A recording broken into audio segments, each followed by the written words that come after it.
पुरानी कहावत है, कहते हैं लगावेली काकी और बुझावेली काकी। कुछ वैसा ही हुआ है इस वक्त तुर्की के साथ। अमेरिका ने एक बड़ी चाल चल दी है।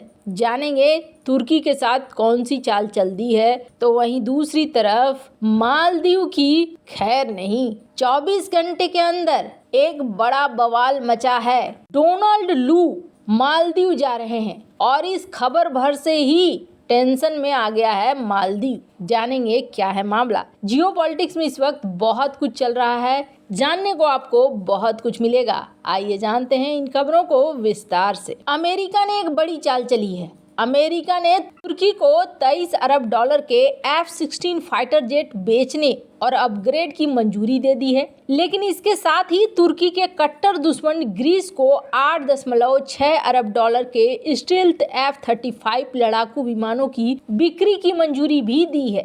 F-35 अमेरिका का सबसे घातक लड़ाकू विमान है, जो F-16 से भी घातक है। विदेश विभाग ने इस बारे में अमेरिकी कांग्रेस को जानकारी दी है। नई डील के तहत तुर्की को 40 नए F-16 मिलेंगे। बाकी उसके बेड़े में शामिल 79 फाइटर जेट को अपग्रेड किया जाएगा।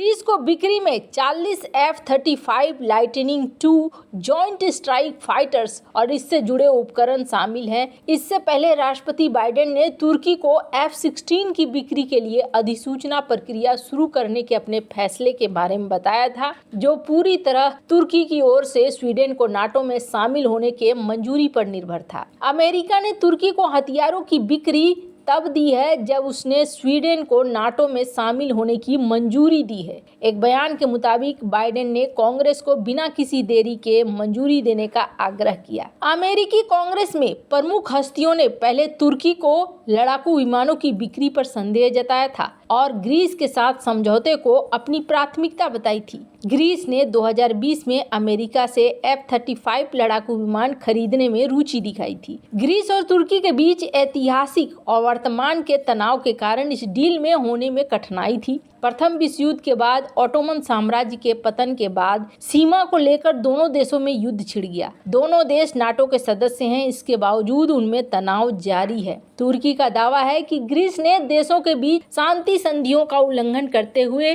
कुछ एशियन द्वीपों पर सैन्य बल तैनात किए हैं। तुर्की के राष्ट्रपति रेजेप तैयब अर्दोगन ने 2022 में ग्रीस को सैन्य कार्रवाई तक की धमकी दे दी थी, लेकिन दोनों देशों में तनाव के बीच अमेरिका इस डील को आगे बढ़ाने में कामयाब रहा। ग्रीस अब दुनिया का 18वां देश बन गया है जिसके पास F-35 विमान होगा। ग्लोबल F-35 प्रोग्राम के तहत उत्तरी अमेरिका, यूरोप, एशिया और मध्य पूर्व में अमेरिकी गठबंधन सेना के पास ये विमान है।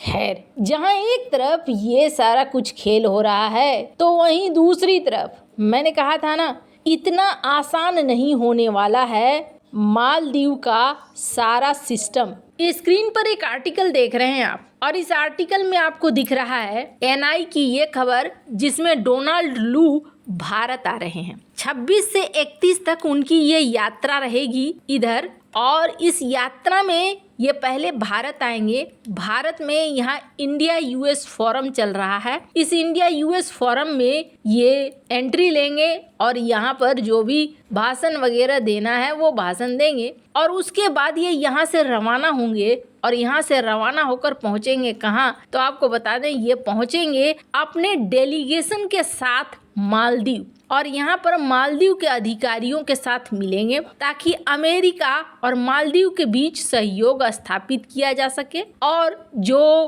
परमानेंट अमेरिकी एम्बेसी माले में स्थापित की गई है उसको और भी ज़्यादा मजबूती दिया जा सके। स्क्रीन पर इस आर्टिकल को देख सकते हैं आप, जिसमें खुद US डिपार्टमेंट ऑफ स्टेट ने इसकी घोषणा की है। अब आपके मन में आएगा कि ऐसा क्या है, ये तो साधारण सी बात है। ये साधारण सी बात नहीं है। ये वही शख्स हैं जिनके बारे में इमरान खान ने कहा था कि इमरान खान को डोनाल्ड लू ने धमकी दिया था। Farmer Pakistani prime minister Imran Khan ने ये क्लेम किया था कि assistant secretary of state for south and central Asian affairs Donald लू, इन्होंने फॉरेन कॉन्स्पिरेसी में साथ दिया था उनके खिलाफ नो कॉन्फिडेंस वोट करवाने में, और उन्होंने एक बड़ा ही धमकी भरा मैसेज दिया था उस समय पाकिस्तान के एम्बेसडर असद मजीद को। वैसे आपको बता दें, खान ने ये भी कहा था